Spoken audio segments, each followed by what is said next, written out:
আমার না গাছেদের মধ্যে সব থেকে পছন্দের গাছ হচ্ছে ইনডোর প্ল্যান্ট। কিন্তু ইনডোর প্ল্যান্ট রাখার মতো খুব একটা জায়গা আমার কাছে নেই, আর যেটুখানি জায়গা ছিল সেগুলোতে আমি গাছ লাগিয়ে ফেলেছি।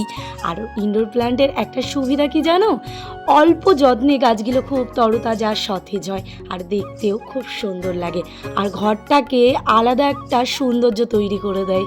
আর আমি ইনডোর প্ল্যান্টে কী যত্ন নিই বলো তো, ওই সপ্তাহে একদিন ভাতের যে ফ্যান, সেই ফ্যানটাকে বাসি 2-3 দিনের বাসি ফ্যানটা আমি দিই, আর প্রতিদিনের খাদ্য হিসাবে জল, আর কিছু দিই না। আর আমি যেখানে ইনডোর প্ল্যান্ট রেখেছি সেই জানালার কাছে রোদ আসে, এটাই আমার খাবার, মানে গাছের যত্ন করার।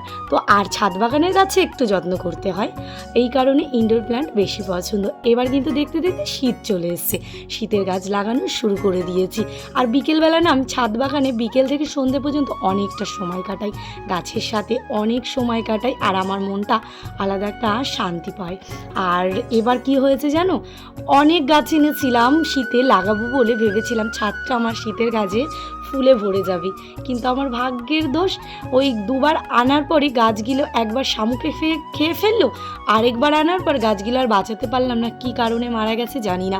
আমি যে নার্সারি থেকে এনেছিলাম সেই নার্সারি থেকে এবার আনিনি, দাম কমে পেয়ে পাশে একটা নার্সারি হয়েছে সেখান থেকে এনেছি। ওই যে বলে না লাভের গুড় পিঁপড়ে খায়, তো আমার দশা হয়েছে, তাই বেশি লাভ করতে গেছে, ওই জন্য গাছগুলোই বাঁচাতে পারলাম না। তাই এবার রাগের চোটে আমার বর আর কিন্তু গাছ এনে দেবে না। এবার আমি তো প্রতিদিন একাই ছাদ বাগান যত্ন করি, আমার সাথে এবার সামিল হয়েছে এই যে সব ছেলে পেলেগুলো, মানে আমার বাবা নাচছে, তার সাথে আমার সাথে যারা থাকে তারাও রয়েছে, বলতে পারো আমার বান্ধবী।